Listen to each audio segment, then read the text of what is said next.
प्रधानमंत्री नरेंद्र मोदी 2 दिवसीय आधिकारिक यात्रा पर थाईलैंड दौरे पर हैं। इसके बाद पीएम मोदी आज श्रीलंका यात्रा पर रवाना होंगे।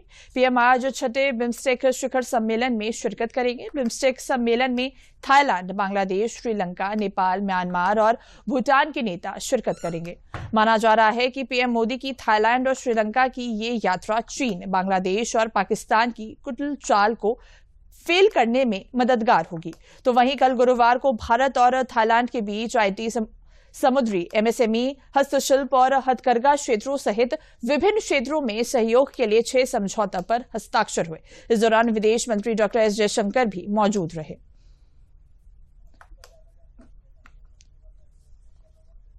तो इस खबर पर अधिक जानकारी देने के लिए हमारे साथ हमारे संवाददाता संतोष चौधरी जुड़ चुके हैं। संतोष जी, देखिए, बिम्स्टेक का जो मौजूदा वैश्विक परिदृश्य में आप क्या महत्व देखते हैं और भारत इसमें क्या भूमिका निभा सकता है?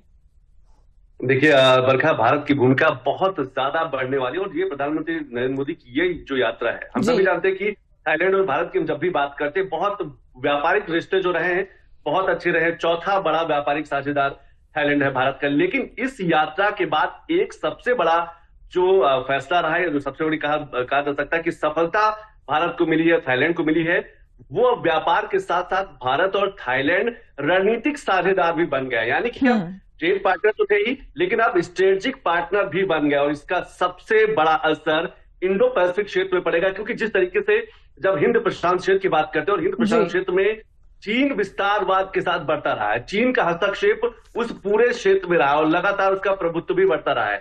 अब ऐसे में अगर थाईलैंड और भारत रणनीतिक साझेदार बनते हैं, स्ट्रेटेजिक साझेदार बनते हैं, तो कहीं ना कहीं चीन की उस विस्तारवादी नीति पर इंडो पैसिफिक क्षेत्र में अंकुश लगेगा। तो ये एक बड़ी सफलता रही है। कल प्रधानमंत्री मोदी ने एक बड़ी बात की, उन्होंने कहा कि भारत जो है वो विकासवाद की बात करता है, विकासवाद का समर्थन करता है, विस्तारवाद का समर्थन नहीं करता। यानी कि कहीं ना कहीं पीएम मोदी ने साफ तौर पर चीन को आड़े हाथों लिया और उन्होंने साफ तौर पर कहा कि जिस तरीके से चीन चाहे हिंद महासागर क्षेत्र की बात करे, इंडो पैसिफिक क्षेत्र की बात करे, अलग अलग रीजन की बात करे, चीन का जो प्रभुत्व बढ़ता रहा है, चीन जो अपना कहा जा सकता है उपस्थिति दर्ज कराता रहा है, उसके खिलाफ ही 2014 में एक्ट ईस्ट पॉलिसी आई थी। और अब एक्ट ईस्ट पॉलिसी की जब बात करते हैं तो उसमें थाईलैंड जो है एक बड़ा मजबूत कहा जा सकता है कि संबंध जो है वो भारत के साथ रहा है और आने वाले दिनों में इसके ढेर सारे लाभ जरूर मिलेंगे।